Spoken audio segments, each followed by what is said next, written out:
On. Right. So I'm very excited to start the series of conversations with none else than my very own mentor. Carol, you and I, we've been on a long journey since more than 1 year. You've been my mentor from the Sherry Blair Foundation, and I've been very blessed. And so much has happened in my life in the last couple of months because you are in my space and because you give me that guidance. And so I'm very, very happy that you and I are having this conversation. So we move from our safe mentor space into the world so that the world can see what you and I have been doing. How are you?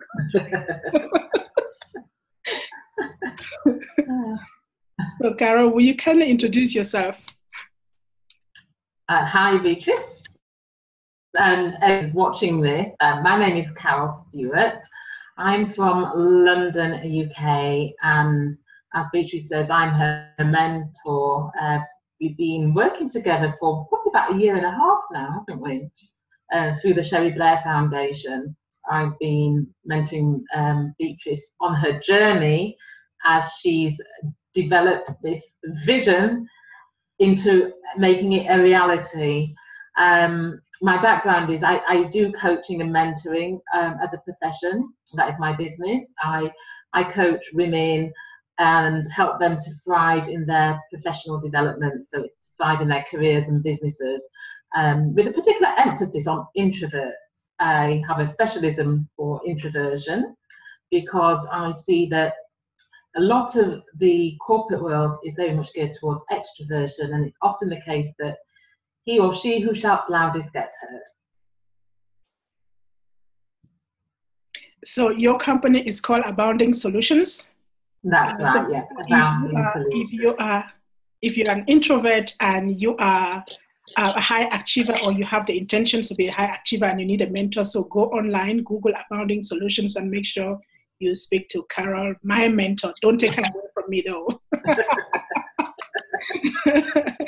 So, Carol, I'm very happy that we're talking about my journey, about the Africa for Smart Kids book series.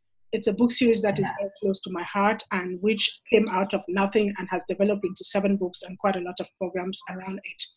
And this series of conversation called The Interviews, it's a conversation that we're launching with selected people that we respect, whose opinion we want to hear. It's part of we're starting a campaign called 1 million books for 1 million smart kids. The intention is to make sure that 1 million kids read half the Africa for Smart Kids books. And so this conversation is taking us into that space. We want to launch, not just get kids to read books, but launch a series of conversations around the books. So you are my first candidate, and between Johannesburg and the UK, we are launching this campaign officially today with this first conversation. So Carol, what was your greatest challenge growing up as a person of African descent? Right, so my greatest challenge growing up, particularly growing up in a school where I was the only black girl in my class, my greatest challenge was not knowing my culture, although my parents are from the Caribbean, so I understood my Caribbean heritage, but I didn't know much beyond my parents, apart from what they told me. So as a child, I knew that my parents were born in the Caribbean, in Jamaica in particular, but I didn't know anything beyond that. So I knew that they didn't originate, my people didn't originate from Jamaica, but I didn't know anything beyond that. I just knew that we were descended from Africa, but I didn't know anything about Africa, didn't get taught anything about Africa. The first I really got to know about Africa as a child was when the series Roots came out. And that's when I first got to know about slavery and how Africans were treated back then as well. Oh, I see. Roots was something that we all watched, but which portrayed Africans from that perspective, the perspective of slavery, whereby we're trying to say enslavement, not slavery. We're saying our people were not born slaves, they were captured and enslaved. So it's one of the credo in the conversations in the Africa for Smart Kids book series. So and I do think that not knowing that part of my heritage, that as a child, that does help, that does kind of give you that lack of understanding about your identity and who you really are. Because I would see my white classmates, they knew their culture, they knew their heritage, they could talk about their ancestors, or they knew their history, and there was evidence as well to support that. Whereas for me, there wasn't that. I think it's something that is very peculiar to people of African descent, not just outside of Africa, not in the diaspora, but also on the continent, because most of what we did European history, we did European literature. So all that we knew was European. My generation, for example, that's really interesting. What three things? And another thing as well, what we did hear about Africa was always portrayed in a negative way. So you would hear stories or see films or programs about it being uncivilized and those sorts of things. You'd always hear about a lot of negativity around Africa. So as a child, even though I knew that I originated from Africa, it's not something that I wanted to be associated with because of all the negative stories or stereotypes that we heard as children. That from the mainstream media. That reminds me of the reality of my kids in Austrian schools. I remember when there was anything negative about, when there was anything reported about Africa, it was about hunger, it was about crime, it was about just everything that is negative. And when at school, in any place, whenever it came, when they needed to drum or something about the jungle, about animals, they always got my kids to role. And my kids, they were born in Austria. They've never been in Africa. They saw their first lion in the zoo in Austria.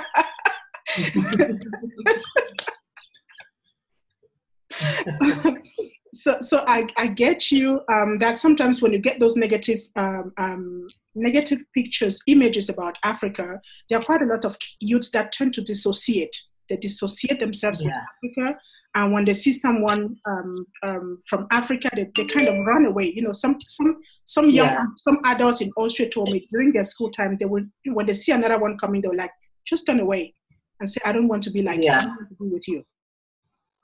Yeah, and that was kind of how it was as a child growing up. So even though I was the only black girl in my class, the people who lived in the area who were black were of Caribbean origin. So they too had been fed this negativity about Africa. So we all had this perception of it, you know, anything from Africa was backwards or uncivilized as a child. That was the messages that you got from the mainstream media. Mm-hmm.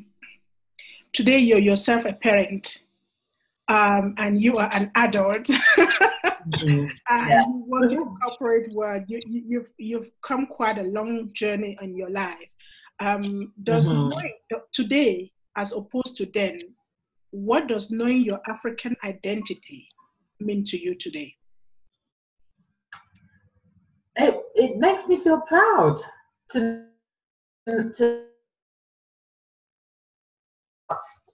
the culture, about the heritage. Prior to enslavement, it's opened my eyes to see that Africa is this beautiful, rich, and when I say rich, as steeped in culture, steeped in you know, all the resources, that natural resources that originate with African descent. Mm-hmm.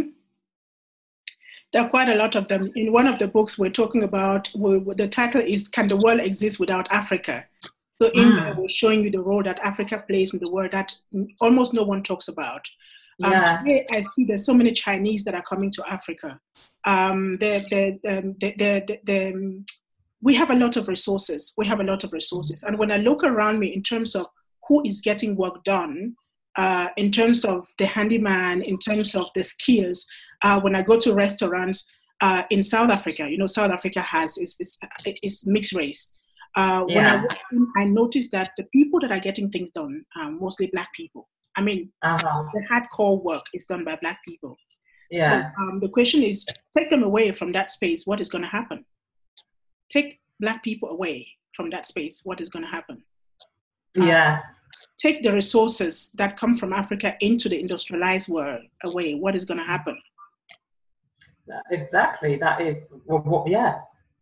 The world needs Africa, and I think it's great that the Africa for Smart Kids series shows you the real Africa, the stories or the history and the culture that we don't ordinarily get to hear about.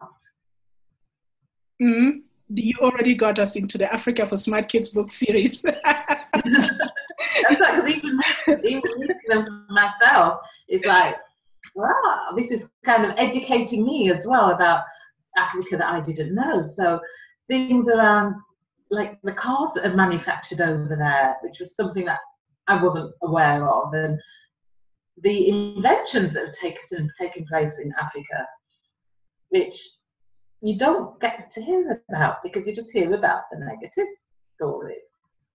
And what is in the Africa for Smart Kids books is just a tip of the iceberg. It's just a tip of the iceberg because we just can't cover the 54 countries. I can't know everything that goes in there. So what I'm doing in the book is encouraging kids, encouraging adults to go do research. From which country your ancestors come from. Find out where they came from. If you were born in Africa, find out in your country what is going on there. The rest of the world is used to... It's kind of late. Africa is very innovative in many ways because we're constantly looking for solutions. And the kind of technology that is being developed in Africa today is one that responds to challenges. Like when you take the banking system in Africa, you don't have to own a bank account. But you can do money transactions using your cell phone. Okay. Yeah. In Pesa, there's e-wallet. There's so many new apps coming up developed by young Africans that allowed you to manage your life in a beautiful way. So that would be working on that book. But because I was at an event last year where it was an award. This BBC correspondent who passed away, and they have an annual award in his name. And there was a woman from, I think she was from South Africa, that had won the award. But they had a panel of speakers from Africa, and they were talking about some of the things that they were doing in Africa.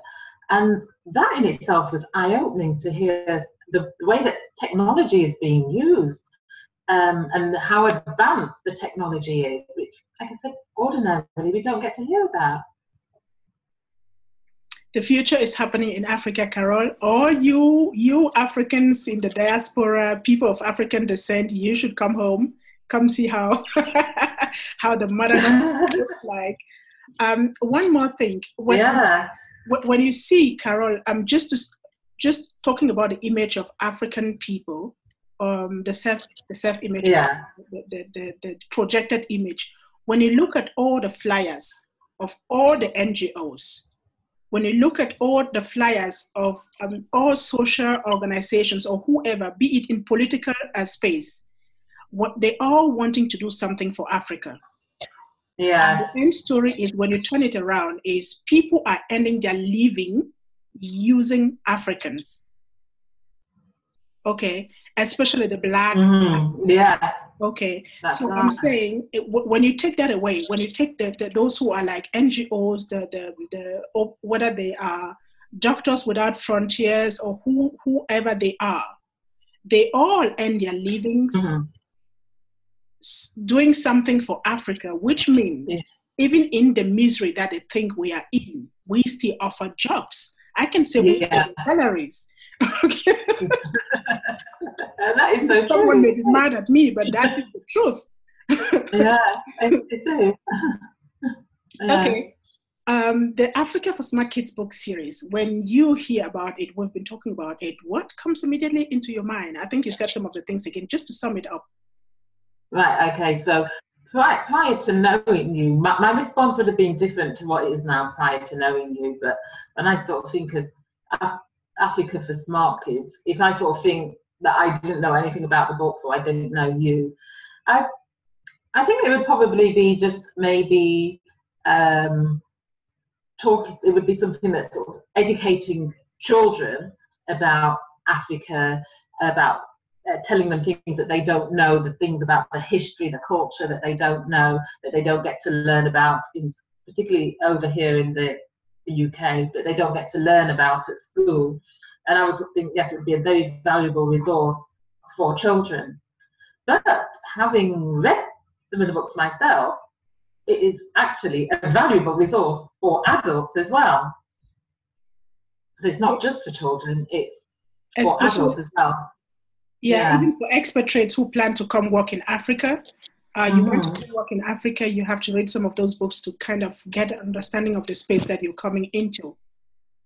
Yeah. Or even for people who just want to get a better understanding about Africa and their heritage, or even people who are not of African descent, who are maybe non-sort of African descendants, to educate them about Africa, to change the narrative and the negative stereotypes that exist.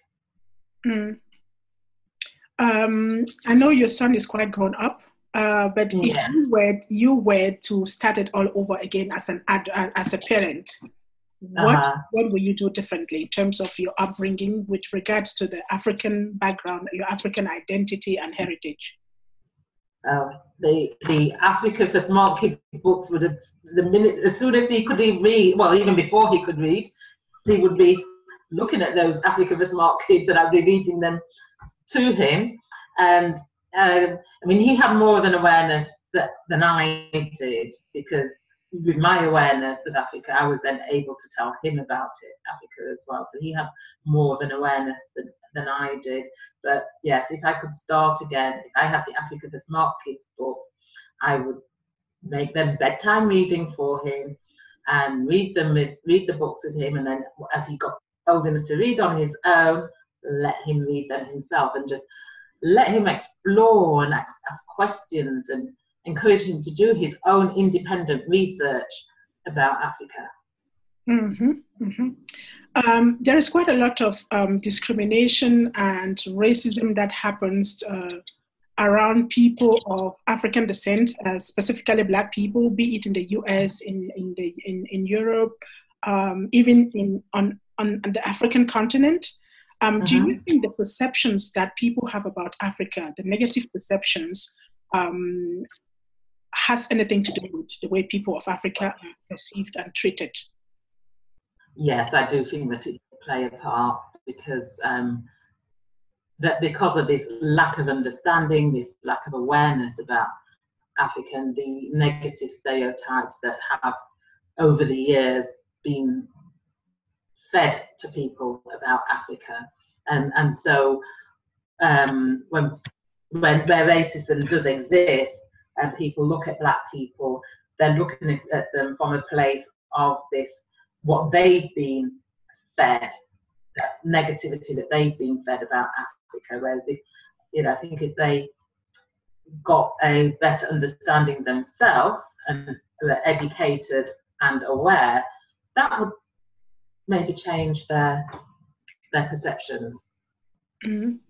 Do you think taking Africa for Smart Kids to schools may change the way young kids of African descent in school environments? Just like you said, you were the only girl in your class. Let's put it differently. Just imagine these books were in your classroom when you were a little girl, the only Black girl in your class. What would have been different? Oh, I would have been so proud. There's people like me that look like me in the books, and other children would be reading about this the diversity and all these things that are coming out of Africa, and not being fed this negative stereotypes about Africa. They would be seeing positive images about Africa. They would be hearing about the culture, the rich culture of Africa, and where all these natural resources are coming from. I think it would have really made a big difference, and I think it's something that should be reading material in schools, not just for the black children, but for the white children and for all different races as well. Thank you. It should be part of the school curriculum. Thank you. I got your message. What will you tell parents around you with regards to changing perceptions about Africa? Mm-hmm. I mean, what I would say is that to get understanding and awareness and educate themselves so that they can educate their children, and do their own independent research. So reading books like Africa for Smart Kids, reading them with their children, and having conversations around the different contexts that are in the books, and encouraging their children to do their own independent research and find out more, and just help them to develop a curiosity about Africa and the whole continent. And with that curiosity, then that will lead to inquiry. So they will then do their own inquiries and be able to form their own opinion and have a well-informed opinion of Africa, rather than one that has been fed to them, which has held back the truth. Thank you. In other words, will you recommend Africa for Smart Kids book series, if you were to? It just froze a bit then. Say that again, sorry. I said, in other words, will you recommend the Africa for Smart Kids book series? I would highly recommend it. Yes, I would highly recommend it. I would say I would recommend any parent with children of African descent, make that part of your children's reading from before they can even read themselves. Get the books and read them to them, and start and so that they start. When a child is sort of developing and they're at that inquisitive stage and they're always asking questions, and if you're reading the books to them, and they will be learning, and that inquisitiveness that they have will enable them to find out more and to want to know more and to seek more understanding and knowledge about Africa. So yes, I highly recommend the books. Thank you very much. We're almost towards the end of our conversation. Anything else you would like to add? I just say that these books are more than just books. These books can help change the narrative that exists in the diaspora about Africa. Thank you very much, Carol. I appreciate your time. I know it's been a very long day. You're welcome. Thank you. It's been a pleasure. This is just the beginning. I'm definitely still coming back for another conversation. Thank you very much. So if you are interested in the Africa for Smart Kids books, make sure you go online, www.globuntubooks.com. You see, I'm overwhelmed. www.globuntubooks.com. You can find them on Amazon, and we highly recommend our 3D version on the GloBUNTU Books website. It's less expensive. It gives you a 3D version of the books, high resolution, beautiful pictures, colorful. So welcome on board Africa for Smart Kids. If you feel like doing this conversation with me, inbox me, and we would like to get you on the conversation. So we talk about Africa for Smart Kids and for Smart Adults. My name is Beatrice Achaleke. I'm the author of the Africa for Smart Kids book series. And today you listen to me and my mentor, Carol Stewart, all the way from London. Abounding Solutions. Remember, if you want to excel, you need a mentor, talk to Carol. Thank you so much, Carol. It's been a pleasure talking to you. Thank you. You have Bye. a wonderful evening. Bye. Bye.